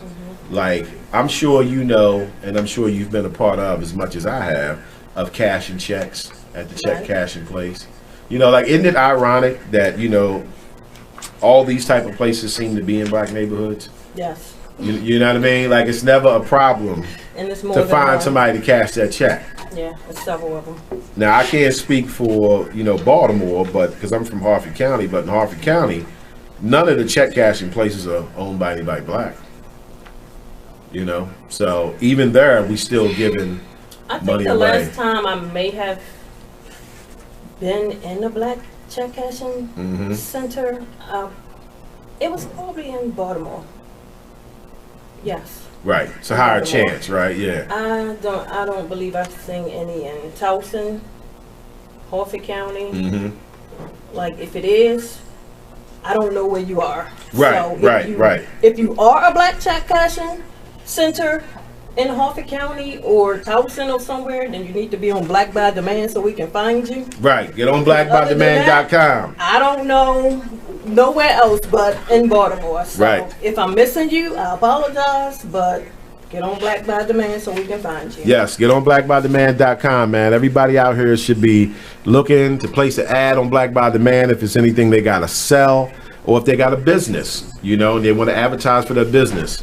You know, have some pride, join the movement, get on blackbydemand.com, and support your local black radio stations. You can support the Black by Demand radio show by going to beexposedradio.com and clicking on sponsors / advertisements. You know, help us stay on the air. You know, like this isn't free, anybody, just so everybody knows. This isn't free, you know, so you got to help us stay on the air so we can keep bringing you, you know, these type of conversations. Yes, because believe it or not, there are a lot of people that's looking for black businesses, and we can't find them. Right. I am one myself. I can't find you. And Because no advertising. yes, no advertising. Right. And you're not in my neighborhood, you're not in my community. So if I go look around the neighborhood, if you're there, I'm not going to see you. Not going to see them, right. Please. And that is an issue that a lot of people say when they want to support black businesses, they don't know where they're at. So any black businesses out there, if you're listening, you need to get an ad placed on blackbydemand.com. You know, the ad will cost you $20. It's the best advertisement you ever do. Your people can find you as well as everybody else. You know, don't confuse the website with thinking it's only being used by black people. It's not. It's being used by all races, you know, because all races need a black business. And yes, and everybody have friends of all different races. Right. So We all associate with people from different races, and they like black business. we're sending So we want to help grow your business by giving it more visibility. Yeah, I send anybody to Black by Demand. It doesn't matter. Color. That's right. Get on Black by Demand. If you don't own a business or you don't have nothing to sell, buy a T-shirt, buy a wristband. Support the movement. Support the movement. Don't go through your life as a black person knowing the struggle that we go through as a people, and to know that your whole life did nothing towards it. All you did was concentrate on making sure you and your family was good. Okay? And it's also don't let good that to happen. And it's also good to be a contributor. I mean, yes. If you think about it, you know, when you go to work, you contribute something there every day. So Right. contribute to your neighborhood, contribute to your community. Yes. By supporting, you know, a black And business. speaking of support, So I see you have a Black by Demand T-shirt on. I do. Can you get that shot in the camera right there? I do. See that? She rocking a Black by Demand T-shirt. I am. Something as small as that supports the movement, supports your people. Let alone the T-shirts, they nice, they fly, they soft cotton. So yeah, I appreciate you wearing that. Represent. You're welcome. And ladies, they do look. The t-shirts look cute with leggings. Right. So, Okay. All Get right. yourself a t-shirt. You hear that, ladies? Get Cute a with leggings. t-shirt. I don't know nothing about that, but I'm with it. It does look cute. So, I don't know nothing about it, but it looks cute. they come But in white also. Yes, Not yes, just yes. black. We It's got them in black white as well. also. We got them in white also. Get a t-shirt. So for the listeners we got out there listening, somebody please text in or call in and let me know if you feel like this show has increased you wanting to learn more about banking black, and possibly even opening up a savings account, or even better yet, a checking account. Because we trying to push group economics onto our people. That is a big part of the Black by Demand radio show, and that is the single goal of blackbydemand.com. You know, trying to get some power in our hands. If you want us to be in a better situation, and you want us to experience more justice and stop dealing with the things that we deal with, you have to play your part. You know, we are no longer in a state within this society where we as black people can sit back and act like all these problems we see black people going through ain't got nothing to do with me. You know what I mean? That's their problem. I'm straight. I've been at my job 17 years, blah, blah, blah. Well, I mean, that may be true. Congratulations. But, you know, you still need to participate in bettering the future for yourself, for your children, for your relatives, for black people in general. So we got to play our part. We got to play our part. Right. And if we still want to be competitive, let's be competitive in business and in the markets. Yes. Not competitive against Let's compete one with the people you're supposed to compete with. Yes. And they will respect you for competing. Mhm. They really will. They will respect you for competing because you ain't sitting back, you know, complaining about your situation. And that's how a lot of our situations are viewed by other races. Mhm. They see what's going on, but then they look at black people and say, well, what are you guys doing about it? Right. Oh, well, we marched in the streets and flipped some cars over and burnt some shit up. You know, that's what we, you get what I'm saying? So that ain't getting the job done. You know, I'm saying, let's talk. We can start right there. Right. To the solution to every problem that black people are having. My advice, and I'm just a regular guy, right? But I'm saying it all starts with us talking. Mhm. So this is a platform where we're going to talk. You know, and I appreciate everybody tuning in to listen. Yeah, and that's why I think this, I forgot what it's called. What is it? It's the tongue twister, the Black Bank Challenge. Yeah, the Bank Black Challenge. That's why I believe it's definitely a good thing because it's just gonna help. It's just gonna help our community and our neighborhood, and we can make them put their money where their mouth is. Yes. Right, yeah. And that's what I'm looking forward to, right? Let's make them put their money where their mouth is. Right, let's challenge this. Let's do this. Right. And just... Let's challenge this. Let's bank black. Let's start putting some of our money, if not all, you know, into a black bank. And then when the time comes when you need financial services, let's see if they, you know, own up to it. You know what I mean? And get it done. You know, and I think we would all be pleasantly surprised because it's in the benefit of the bank. Mm-hmm. To, you know, do well for the community, or the customers are going to leave. You know, it doesn't take much for us to leave as it is. You know, one of the things that the CEO, Terry Williams of One United, said was she got a lot of complaints from black people that felt like they weren't welcomed when they came into certain banks. You know, they treat you a certain way. I mean, even Oprah ain't above it. Mm-hmm. You know, we all remember when Oprah went to Paris and they wouldn't sell her that purse for $3 grand. Like, what's $3 grand to Oprah? But see, they didn't see Oprah. Right. What they saw was a black person, and we ain't selling you nothing. So it can come at you from, you know, many different ways. But I'm excited. I'm excited about banking black. I'm excited about banking black. I'm excited to get an account open and then put it to the test and see if I get that sense of pride that I want, that sense of being treated fair and just being judged on my merits. I want to deal with some people that's trying to give me a yes, not trying to give me a no. It's definitely, it's exciting. It's exciting, and it's definitely encouraging. So I want to deal with the yes too. I want the yes too. You want the yes too? Yes. Yeah, that would be nice. Or how about this? Even if you don't get the yes, how about just getting the truth on what you can do to get the yes?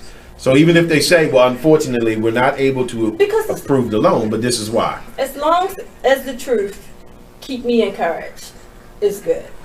So at least they're just not saying no and just telling you straight your number have to be at a certain amount. Like your credit score needs to be this or whatever. At least they could just give you the truth and give you a more, what's the word? What about black businesses? How much will this benefit black businesses as black banks begin to strengthen? Because as a business owner myself, as an entrepreneur, Like I've never taken on a business loan. I've never even wasted my time trying to get one because I know they're not giving it up. I'm not wasting my time. I'm not, they're not giving it up. Of course, it would strengthen black businesses because now, the black business, have a fallback plan. It's not just their dollar they're counting on for this business to succeed. Mm-hmm. They also have that business loan that, they can use as a lower nest egg to get them started. So it won't be just everything they make and they have to put it straight back in the business. Right. Before they can even start making any type of profit. Yeah, because because most people we usually don't have that loan. Yeah, most people that go in business, they have to use their own dollars. Yeah, well, that's what I had to do. I've never had a business loan. I mean, I knew that, there's just certain things they don't do. Now, of course, I know it's black people out there watching like, oh, that's not true. I got a business loan. I know somebody else got a business loan. Yeah, but the point we're making is, like you won't right, it's rare. Right, we're not saying nobody gets it. There are people that get business loans. But you kind of got to be a part of that special group that they want to take that chance with. They got to really look at your business and feel like this business is going to profit, so let us go ahead and give him that money. And they're going to give some people a chance. They're not going to tell everybody, though. So let me go over the numbers again in case anybody missed it. African Americans make up 13.2% of the U.S. population, yet there are only 21 banks owned by African Americans out of nearly 6,000. That's 0.04%. That's unacceptable. We have to do better at supporting these banks. So the whole moral is not only just accepting the Bank Black Challenge, but then understanding that you need to give support to black businesses, period. All together. We need support. We can't survive and we can't move forward if we don't have the support of our people. And we shouldn't question that at all because we out supporting everybody else's businesses. So as a black person, a black American in the United States of America, if you ever feel that you'd like to know why other races do better than us, financially, business-wise, so forth and so on, the answer is because of you. Because we're the ones spending money on it. So they do well because of us. So I'm saying we have to apply that same approach to our businesses. We got to make our businesses do well. And we have to start creating businesses for our kids as well, too. Yes. Well, Banking Black could lead to that, right? Because now you can get that loan and get your business started. So now when your child goes off to college, gets that master's degree, he or she can come home and use that skill set in your business. Get you up to the millions status instead of, going out here, begging for a job from somebody else that ain't going to treat you fair. Yeah, we have to start being able to pay for our kids' college educations instead of having them in this big debt before they even start their career. Right. Of paying back these loans for college. Yeah, we got to build empires. We have to start making plans. We got to build empires. I love how pay for our kids' college education. I love how Dr. Claude Anderson, if you guys are not familiar with him, you can look him up. But I love how he says, as black people, we have to stop only leaving our kids the advice of get a job. Like build a business, build a legacy. Your child can't inherit a job. So even though everything looked good as a job, right? But like the job eventually comes to an end. So if you haven't done other things with your money, invest in or starting a business on the side or whatever, once it's all said and done and you leave the earth, you really didn't leave your kid nothing. There's no empire. They got to do the same thing you did, which is go out here, and just try to survive out here and work. But that's another reason we need to get these black banks to this $1 billion too, so they can start having the money, to help our kids get these businesses. Yeah, I think One United is going to be the first one to make it to that status, and when they do, it's going to feel good to know that I played my little part. With my little $100 savings account or my little checking account. It's gonna feel great to know that I played the part too. Yeah. Right now, I'm in a house with a couple of kids who's looking to start their own businesses. Mm-hmm. So this is coming right on time. Yeah. Because I'm gonna need these black banks to help them. Yeah. When they're ready to open that business. Right. Get that business rocking. So, yes. So we're going to bank black, everybody. We're going to start banking black. Now, it's not to say you got to close accounts with other businesses. We're not saying that. We're just saying have some of your banking be, black banking. So you can say that you're supporting something dealing with black people. So look, it's the Black by the Man radio show. We're going to go to our final commercial break. And then we're going to be back and we're going to conclude this segment. I love this show. I hope everybody learned a few things. So we'll be right back. My name is Ruth Rusi. I'm a retired teacher. I'm 91 years old, and this is how I live united. I say retired, but not really. Once a week, I read books to children as part of United Way's education program. Reading to a child creates links between language and literacy. It creates a bond between grown-up and child. And believe it or not, it prepares them for a better academic future. Oh, we read about frogs and flies and pigs with wings, all sorts of juicy stuff. It's a joy to watch all those little faces. I figure I have the time and they have the need. And I've always believed that if we're not here to help each other, then what are we here for really? My name is Ruth Rusi. I help kids prepare to succeed in school. So I don't just wear the shirt, I live it. Give, advocate, volunteer, live united. Go to liveunited.org. Brought to you by United Way and the Ad Council. My name is Meera Batra. I have been in this country 32 years, and this is how I live united. America has always been the land of promise, and in my community, many families have come for a better life. Coming from another culture myself, I know the desire to become part of a community, to feel at home and to gain the tools for our children and families to succeed. So I advocate for these families with United Way. United Way empowers them to look beyond their histories and to see what opportunities are available. We help them get involved with their kids' schools, network within the community, and when we do, we unite them. We make the community stronger. What I do is something I wish someone had done for me, and I am so grateful I am able to. My name is Meera Batra. I help families see opportunities and succeed. I don't just wear the shirt, I live it. Give, advocate, volunteer, live united. Go to liveunited.org. Brought to you by United Way and the Ad Council. Keyboard Cat, Hamilton the Pug, and Toast Meets World. These are some of the internet's most beloved pets. With millions of YouTube views, shares, Instagram likes, followers, and fans across the globe. But what do all these amazing pets have in common? Their stories started in a shelter. Start your story. Adopt a dog or cat today. Visit theshelterpetproject.org to find a shelter or adoptable pets near you. Training that pet to play the keyboard? Well, that's entirely up to you. Visit theshelterpetproject.org and hear more about Hamilton the Pug, Toast, and Keyboard Cat's amazing adoption stories. Start a story. Adopt a shelter or rescue pet today. Your perfect pet is just a click away at theshelterpetproject.org. A public service announcement brought to you by Maddie's Fund.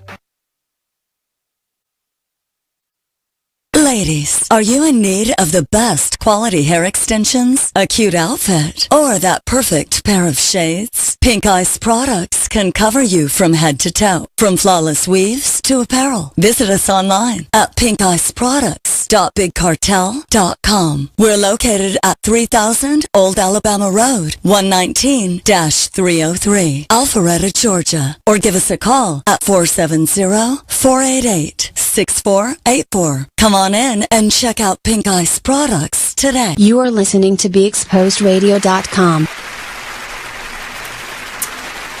All right. Welcome back, everybody, to the Black by the Man radio show.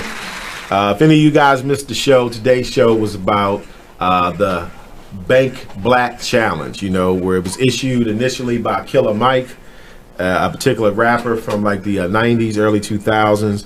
And then it was picked up by the CEO of One United Banks. One United happens to be the largest black-owned bank in America. So she issued the challenge out as well for us to bank black. And she says, at a minimum, open a $100 savings account, through One United, just to participate in this movement we got going on to strengthen our communities and strengthen us as a people here in this particular society, where dominant society has not, proven to want that to happen. So we got to do it ourselves. So that's what today's topic was about, and the conclusion is that, you know, when you bank black, you're going to deal with everything from a sense of pride of knowing that you're participating in something that your people built, and you're participating in helping to get your people in a better position. You're using your money the same way you would put it in Wells Fargo's or Bank of America. You're using your money to deposit in there so they can use it for more positive things to help black people, because that's what's happening with your money anyway. When you put your money in the bank, like, they lending that money out to other people, and that's the whole irony of it. But they're not going to lend it to you, at least not as easily as other people can get it. So banking black, I think it's a wonderful idea. I am going to live by conviction, and I am definitely going to open up a savings account with One United, possibly a checking account.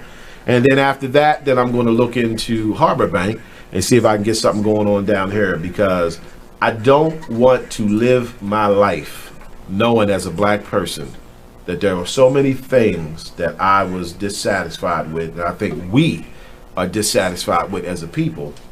And then I'm not going to live my life knowing I did nothing to participate in it, because this is a way of participating without you, for lack of better terms, I'll say, being on the front line.